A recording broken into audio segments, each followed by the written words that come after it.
Everybody, welcome back to Wicked Good Sports, and welcome back, first time in a while, to At the Buzzer. Jack, how you doing? It is, man. Happy to be here, though. Thanks for having me, Brian. Yeah, last time we spoke, I believe, was the Jalen Brown contract extension. We took Yep, some time off. We've been talking about Saints, obviously, on the channel. Check out the Bayou Breakdown, but we're back. Celtics are back. I'm so excited. me too, man. It's so nice to have the people in green back. I don't know, and it's a really revamped roster too. It's crazy to see. I am really excited to see where we can go this year. Sad, obviously, because of some departures, but it is what it is. Um, but I mean, it's hard not to be excited about the season. Yeah, like you said, a new look for the Celtics. We kind of had a few years of like we're trying with this team, with some random role players mixed in, changing. It didn't work. We didn't get to the finals last season. We lost the finals the season before. So Brad was like, "Nope, we're not doing this again. We're not blowing it up, but we're reshaping how the Celtics look." And yeah, tell us about the new players and how they looked in this new look Celtics team. For sure. A lot of new, I mean, tons to just unpack here, really. I mean, we talked about the Porzingis trade when it happened. We got Drew Holiday on a crazy deal last minute after he was shipped out of Milwaukee and then to Portland. And then we sent Rob Williams and a disgruntled Malcolm Brogdon with a couple picks here and there Yeah, to I the Trailblazers. I heard that it was tough to make deals with Portland, according to all the Heat people on Twitter. I think it would pretty Heard easy that for the too. Yeah. Celtics. Well, it was pretty easy for us because we're not Pat Riley, I guess, and Pat Riley is constantly linked to every team about everything. Yeah, Um, and I don't know, the Heat really seem to struggle with getting deals done this offseason. So they lost yeah, Max Strus, they lost a couple other key players. They couldn't get Dame, they couldn't get Drew. I don't know, man. Doesn't seem like it's a Portland problem. yeah. Tough stuff for Miami, but we're not gonna shed any tears for our rival potentially getting a little worse. Jimmy Butler might. He's pretty emo now, I heard. So we'll That was awesome. I will Um, say, I Jimmy's funny as heck.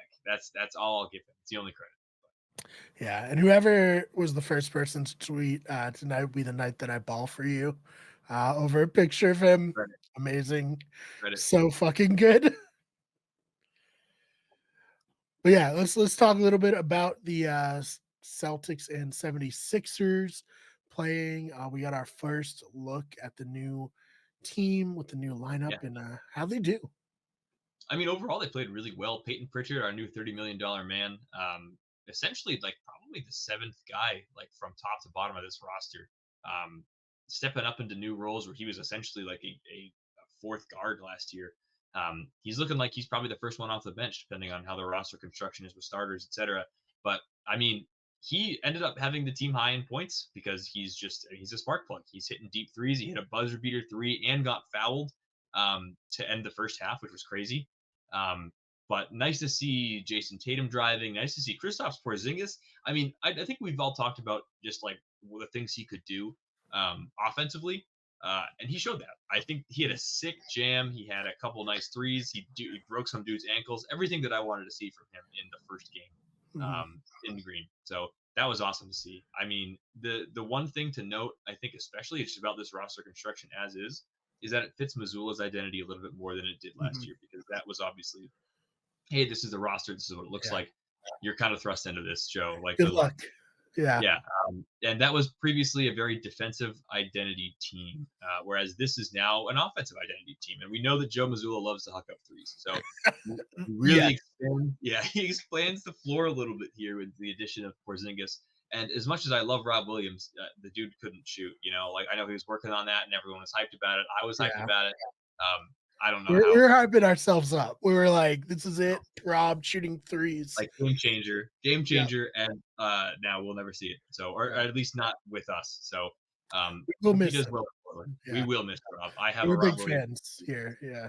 my Time Lord jersey. I will probably still wear that. Honestly, Oh I'm yeah. just a big Rob Williams fan in general. I was really worried.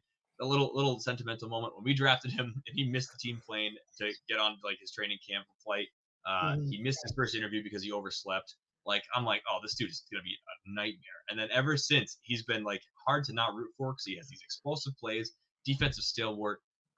So best of luck to Robin Portland. Love him. Yes, absolutely.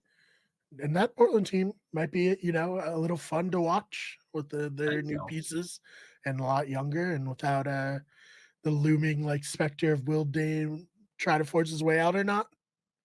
Yeah, because he did. So Yes, he he did. finally This did. is over. Um, it's over. He tried to rescind it. Ownership said like, sorry, man, it's been too deep. You know, Yep. you've been plugging it. You've been really adamant about it, and now you can't just go back and say never mind. You know, which is fair. I think good on them, honestly.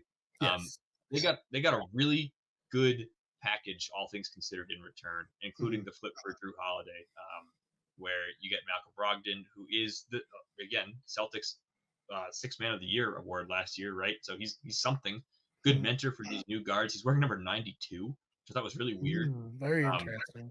I was like, all right, so he either thinks he's not going to be here very long, or I don't know. But anyway, I thought they were going to flip him too, frankly, but apparently Mhm. not. They have a report to training camp. He's playing, so that's gonna be a fun team. But good for them. You know, they made the most of that situation, and I think that Portland will be fun. Portland will definitely be a fun team to watch. Absolutely. And hopefully it'll be fun here. Like you said, Oh, what will a difference a year makes because Peyton Pritchard very disgruntled like last year. He didn't come out and say anything. He seems like a good teammate, but you could tell he was frustrated in his usage. And yeah. now he's gonna probably be a big part of this.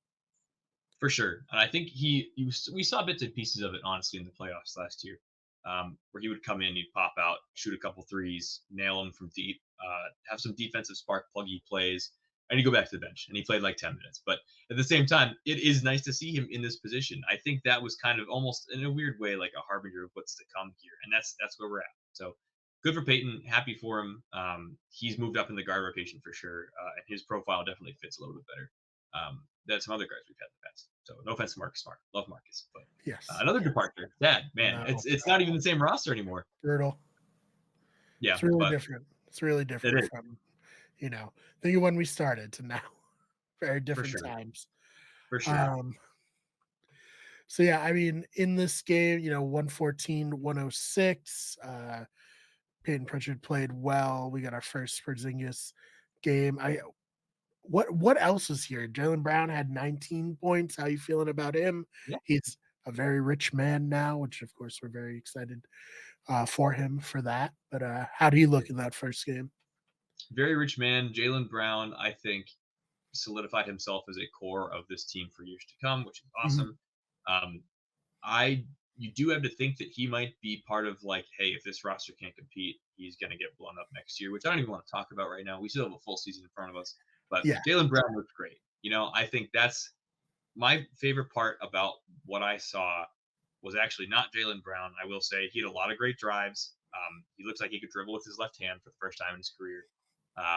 And I think actually what I liked the most was Jason Tatum. And you're Mhm. looking at his stat line, and it's 10 rebounds, 5 assists, 13 points. Mhm. Said he put on 10 to 15 pounds of muscle this offseason. And Okay. I'm like, that actually concerned me, to be honest with you. I'm like, why? Like, you were fine. I mean, if that means he's going to drive a little bit more, great. It sure Mhm. looks like that in the first game. He was driving to the basket every opportunity he got. Mhm. Doesn't need to hit those threes because now he's got dudes that can do that on the perimeter. Porzingis, Jalen Brown, Drew Holiday, Derek White. Um, Al Horford, you know, like Peyton Pritchard, Sam Hauser, Svi. Oh God, I think it's McCallick or something like that. I'm gonna say McCallick. We're gonna learn that, but Okay. Yeah. at the Yeah. same time, that's coming. But from what I saw in the first two games, it looks like Jason Tatum does not need to rely on the three as much, and he wants to focus on that driving game and be more of a defensive stalwart as well, which I think is exciting to see. Mhm. Um, and while Jalen Brown, I love Jalen Brown, one of my favorite players on the Celtics, probably. Um, I think it Jason Tatum is the 1A. That's what it comes down to. And I think while we all will say, yeah, Jalen Brown is the 1B, I don't know if I can say that with confidence yet, depending on how the season starts. I think he got paid what he deserved, he earned it, but I want to see what Porzingis can do and if he can stay healthy and what Drew Holiday can do. You know, that's what it comes down to for me. I think it's a really elite team. The fact that I'm questioning Jalen Brown's status as the what was once like locked in as the 1B should go to talk about how we see the season predicting. Mhm. Yeah, so a lot to look forward to. We're back. When's this first regular season game? Let's look. I think it is late. Was it October 20th? I might be wrong on that. But nope, it is the 25th against the Knicks. Um, 25th against we the just Knicks. played. Yeah, All right, but exciting. We're almost I'm excited. there. We're almost there. We're almost there. I feel good about it considering essentially our reserves pretty much came out and took care of them, or not took care of them, but they lost to them by 7. So like Yeah, that's right. fine. They were not their reserves for the most of the game, so I'm happy with that. Feel like we'll punish them a little bit. Yeah, so we'll of course be here to talk about it. Ryan will be joining us soon. Couldn't Yeah, get him today, but it's a long season, so we'll have plenty of Ryan here to talk some Celtics basketball. And yeah, other than that, Jack, anything that we didn't touch on that you wanted to? I don't think so, man. I'm just looking forward to the season. We're so close, right? We are so close. So the preseason games are giving me life again, getting me excited again. Yes. Yeah, it's always exciting. Turn on NBC Sports Boston and hear the crew there, and it's Yeah, just yeah. yeah, Oh it's, man. so fun. So yeah, Jack, where can they find you online? Best place to find me is on Twitter or X, and that's at Jack_Tiernan. So follow me there for NBA, MLB, kind of, and NFL takes as they come, as well as on Instagram, and that's at Jack Disc Golf. So follow my disc golf page. Going back down to Florida soon, so we'll be posting a lot more content there as I escape the winters from up here. So follow me Yes. there. Yeah, so follow Jack. You can follow the channel on Twitter at Wicked Good Sport. It's on Instagram, Wicked Good Sports, and TikTok, Wicked Good Sports. You can follow me on Twitter at the Fake BMAR, BMARR. Mostly tweet about Big Brother right now, a little bit of Survivor. Not too much sports right now. I'll retweet a lot of Dolphin stuff, but as the Celtics start playing more, I'll be tweeting more about the Celtics, of course. So follow me there. And other than that, Jack, thank you so much for your time. Thanks for having me, Brian. And we'll see you all in the next one.